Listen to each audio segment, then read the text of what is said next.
वो कराना क्यों? जब वो इनको ये मानते तो इन गुरुओं को पहले रिस्पेक्ट देनी चाहिए। कहीं ऐसा तो नहीं कोई लॉबिंग काम करती हो इस सब चीजों के लिए? फीलिंग्स ही नहीं है ना, लॉबिंग का तो आप कह नहीं सकते, लेकिन इनको ये लगता है कि राजस्थान, हाँ ठीक है, अपने वो छोटे मोटे प्रोग्राम उनमें बुला लिया करो।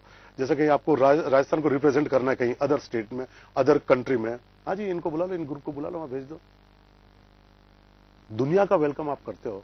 70-80 के दशक में सुपात्र बीनी हो, 81, 83 मेरे ख्याल से, हाँ 80, 70 हाँ। 80 के जो दशक वाला जो पीरियड रहा, 85 के दौर में, 80 के आसपास 2-4 साल ऊपर नीचे, वो एक दौर जो था मुझे लगता है कि काफी अहमियत वाला दौर, जहां पे हम सुनते थे, आज अगर चाहे हनी सिंह हो या दूसरे लोग हो, लेकिन उस वक्त केवल राजस्थानी फिल्मों के गाने, अगर राजस्थान में है कहीं पान का खोखा भी है, तो एक कल्चर जो हुआ करता था, लोग वहीं पे कान लगा के सुनते थे, गाने रेडियो पे चल रहे हैं तो वही। अब तो चलिए मोबाइल में भी सॉन्ग्स हैं, पहले तो सुनना है तो पान की दुकान पे खड़े हो गए, वही गाने चलते रहते थे। वो दौर मुझे लगता है कि चाहे हम कितने मॉडर्न हो गए, लेकिन बहुत ही लविंग टाइम था वो। क्या उस दौर के लिए क्या किया जाए, ऐसा कहाँ कमी रह रही है, या फिर कहें कि वो जो दौर था उस समय आर्ट की कद्रदानों की कमी नहीं थी? कोई तो वजह ऐसी रही होगी कि आज क्या हो गया, हम अपने आप में खोते जा रहे हैं, उस कल्चर को भूलते जा रहे हैं। वो दौर जैसा आप कह रहे हैं, वैसे उस टाइम हम भी छोटे थे तो हम लोग नीलू जी की फिल्म देखने जाते थे। जैसे एक स्टार, मैं भी भीड़ में खड़ा, अरे नीलू जी, अरे भोमली। लेकिन हर स्टेट की एक जिम्मेदारी होती है अपने कल्चर को बढ़ावा देने के लिए। आप देखिए, आपका डिपार्टमेंट होता है कल्चर डिपार्टमेंट। कल्चर डिपार्टमेंट का मतलब क्या होता है कि आप अपने घरों के अंदर आपके संस्कारों को आप आगे बढ़ाइए। आपके पहनावा है, आपका खान पान, रहन सहन, आपकी भाषा, ये आपको बढ़ावा देने के लिए बना। कल्चर से कोई, वो तो फिर आपका सेंटर में भी अगर आपका कल्चर डिपार्टमेंट है तो हिंदुस्तान के हर जगह बोले आप ऐसे ऐसे चलाते रहो, तो आपको स्टेट को देने की जरूरत नहीं है। लेकिन जो कल्चर डिपार्टमेंट जो हमारा राजस्थान का है, क्या कभी उन्होंने राजस्थान को प्रमोट किया? कभी नहीं किया। और जो 95 तक, मुझे जहां तक याद है, 95, 96, 97 तक ये पोजीशन थी कि राजस्थानी फिल्म में उस टाइम पे ये कहा जाता था कि अमिताभ बच्चन जी की फिल्म लग रही है या नीलू की लग रही है तो यहां भीड़ होती थी। लोग वही है, सिर्फ हमने भेदभाव कर दिया। हमने बाहर वालों को इतना इंपॉर्टेंट दे दिया कि घर वालों को हमने साइड में कर दिया। तो ये कहीं ना कहीं राजस्थान में कहा जाता है, घर का जोगी जोगना, अन गांव का सिद्ध। चलिए अरविंद जी, आपके साथ एक मुलाकात में चर्चा जारी रखेंगे, छोटे से ब्रेक के लिए रुकेंगे और ब्रेक के बाद हम वापस लौटते हैं।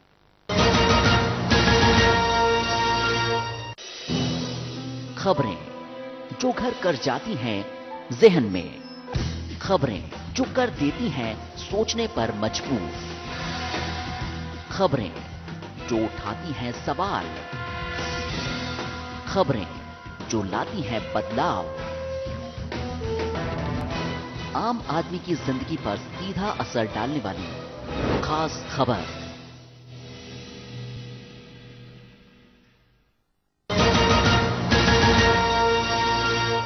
ब्रेक के बाद एक बार फिर आपका स्वागत है। आप देख रहे हैं एक मुलाकात, और एक मुलाकात में हमारे साथ हैं अरविंद जी, जाने माने फिल्म अभिनेता, और दादा साहब फाल्के फाउंडेशन का पुरस्कार इनको मिला। नस बलिए में भी ये शीर्ष पे रहे।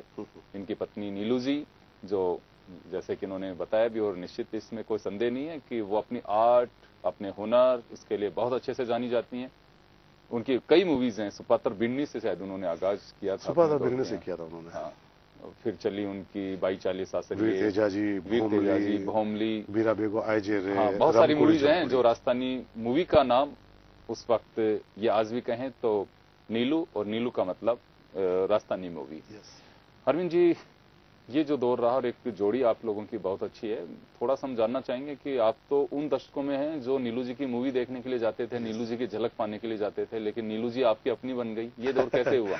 ये भी हमारी एक ऐसी स्टोरी है कि शायद आप फिल्मों में अक्सर देखते हैं कि जैसे अभी ओम शांति ओम फिल्म आई थी कि एक स्ट्रगलर और हीरोइन कब एक हो गए पता नहीं चला।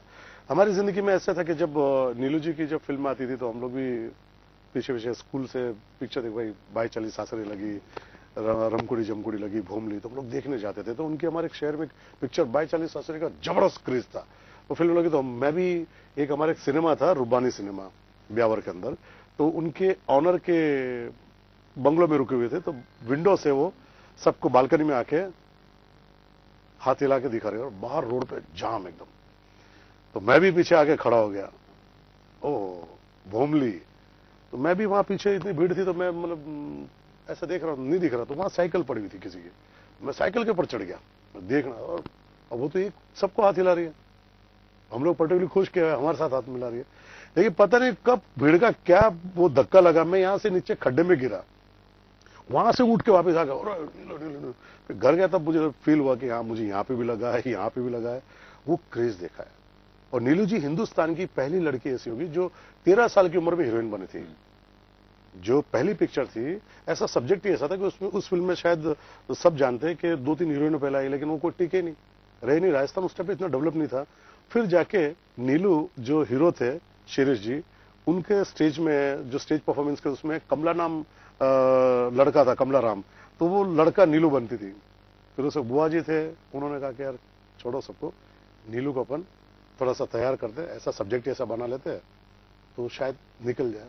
और वो पिक्चर सुपर डुपर हिट। सुपात्र भी नहीं देखी उनकी पहली मूवी। Yes. आप कैसे मिले नीलू जी से?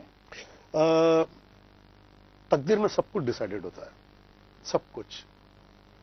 मैं एक कोई सीरियल कर रहा था, बॉम्बे गया, स्ट्रगल कर रहा था, तो मुझे उसमें इनविटेशन कार्ड में लिखा हुआ था कि स्टारिंग नीलू।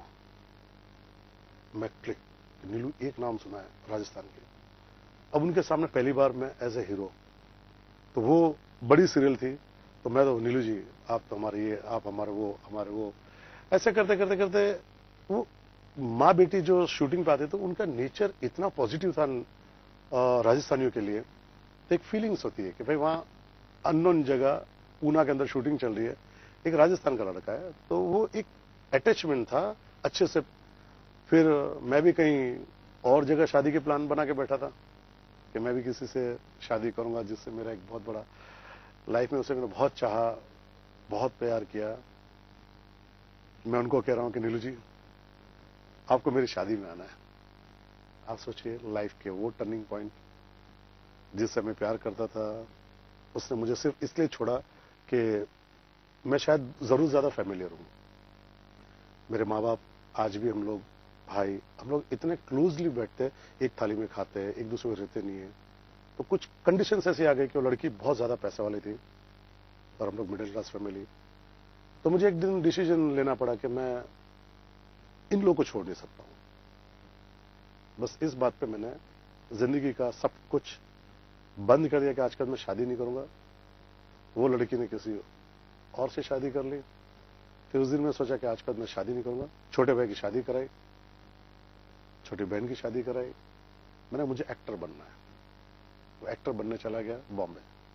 लाइफ में कोई फैमिली प्लान रहा नहीं था। किसी टाइम पे नीलू जी अचानक मिल गए।